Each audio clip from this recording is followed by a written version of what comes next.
Uma ótima terça-feira para você que começa mais um dia comigo aqui no canal do Lessa para ficar por dentro de tudo o que acontece no Flu desde as primeiras horas da manhã. Você que está aí tomando seu café da manhã, está indo para o trabalho, está no transporte público, está no seu carro, onde você estiver, muito obrigado por me dar a honra de logo pela manhã invadir a tua casa, invadir o teu trabalho para já deixar você ligado em tudo que está acontecendo e falar de Fluminense, que é sempre bom.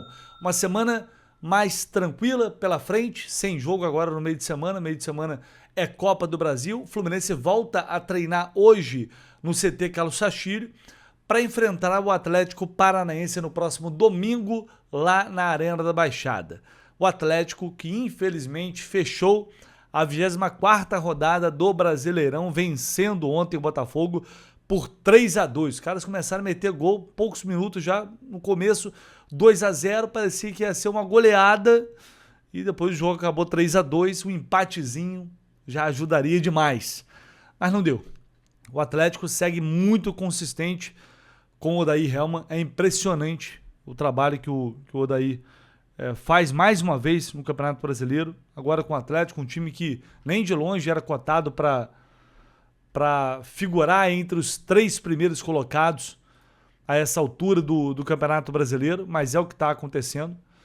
Está ali com 44 pontos, a apenas 7 do líder Palmeiras. E o Fluminense, portanto, vai para esse último jogo, podendo chegar, claro, com uma vitória a 44 pontos, igualar o Atlético, mas não passaria o adversário, porque o Atlético já soma 13 vitórias, no campeonato. O Fluminense chegaria a 12 vitórias. Mas isso é o que menos importa neste momento. O que importa é ganhar, vencer fora de casa, um adversário direto nessa briga pelo G4, um time que vem sendo muito, como eu disse, muito regular, muito consistente nesse campeonato. Não é fácil. É extremamente complicado. Tanto que o Fluminense tem 38% de aproveitamento jogando na Arena. Não é fácil, ninguém disse que vai ser, mas tem que ir para Curitiba pensando nessa vitória sem dúvida alguma. E eu estava olhando a tabela e vi aqui um número que me surpreendeu. Na verdade, não é que me surpreendeu, porque eu já sabia que o Fluminense estava ali entre os melhores. Mas parando para pensar e levando em consideração tudo que a gente vem reclamando da equipe já há muito tempo, não deixa de ser uma surpresa e provavelmente quem não é muito ligado nos números, quem não fica ali analisando a tabela o tempo inteiro, nem todo mundo faz isso, né? Talvez se surpreenda um pouco também. Qual vem sendo uma das principais reclamações em relação ao time do Fluminense já há algum tempo? Tudo bem, com o Zubeldia eram muitas, né? Nessa reta final agora de crise e tal, estava tudo ruim, basicamente. Mas já há algum tempo a gente fala sobre a dificuldade do Fluminense em aproveitar as chances que cria, em ser um time realmente efetivo, em ser mais letal, mais incisivo no ataque. E hoje a gente tem, por exemplo, o Soteldo no time titular, que é um jogador que representa muito isso, né? A capacidade de decisão e definição dos lances. O Fluminense tem pecado bastante nisso. O Soteldo foi dar uma assistência agora contra o Remo. É o que ele arrumou, por enquanto, na temporada. De números efetivos, né? Assistência, gol. E aí a gente olha para a tabela e você vai ver ali gols pró. O Fluminense tem 36 gols nesse campeonato. Só não tem mais gols que líder e vice-líder. O Palmeiras fez 44, o Flamengo fez 45. Depois vem o Fluminense com 36. Mais gol que o Cruzeiro, mais gol que o Atlético Paranaense, que inclusive tem o artilheiro do campeonato, que é o Viveiros. Ontem meteu gol de novo, 16 gols. Eu fico olhando, cara, esse cara custou 5 milhões de dólares ao Atlético. 5 milhões de dólares. 16 gols no Brasileiro. E tá aí o Castillo, 13 milhões de dólares. É inevitável não pensar, né? É só mais um exemplo. Então a gente falou muito sobre essa dificuldade de conseguir traduzir, muitas vezes, o volume, o domínio do jogo em gols. Mas como? Se o Fluminense tem o terceiro melhor ataque do Campeonato Brasileiro.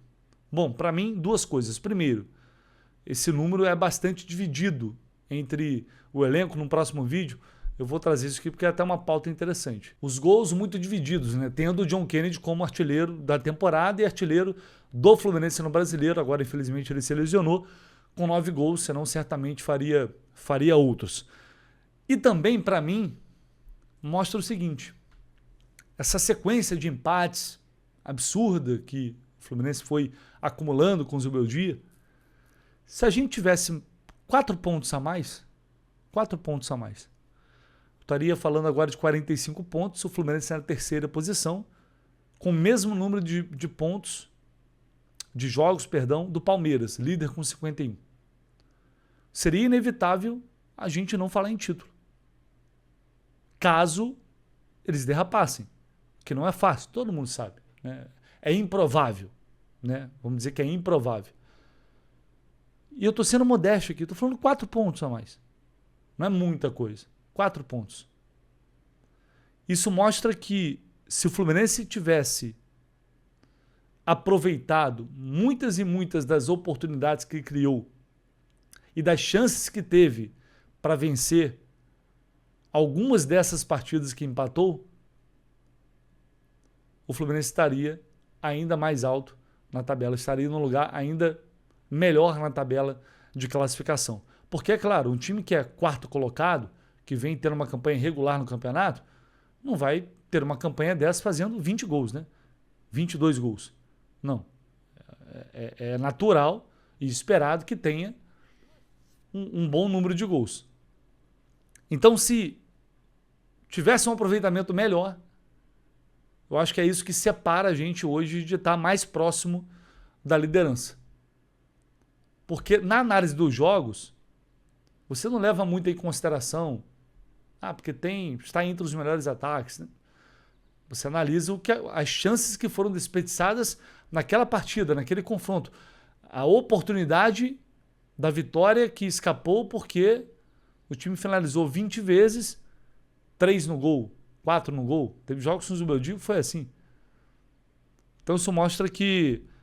E também dá esperança de que com o Marcão agora, retomando uma boa fase, retomando confiança, acreditando novamente, a gente vai ter condições de transformar esse volume que continua sendo bom, de domínio, de criação, em mais gols. E se você faz mais gols, automaticamente você está mais próximo de vencer as partidas. E dentro disso, uma coisa que eu queria acrescentar também, que é fundamental, não só nesse ano, mas para as boas campanhas que o Fluminense fez recentemente, nos anos anteriores também no Campeonato Brasileiro, exceção de 24, óbvio. Mas ainda assim, 24 foi muito importante. O Fluminense é o melhor mandante do campeonato. Até aqui foram 30 pontos somados em 13 partidas. O Fluminense é o melhor mandante do Campeonato Brasileiro, reforçando mais uma vez que mesmo passando por momentos de dificuldade, momentos complicados, jogando em casa com o apoio do seu torcedor, o Fluminense segue sendo forte, segue sendo uma equipe muito difícil de ser batida.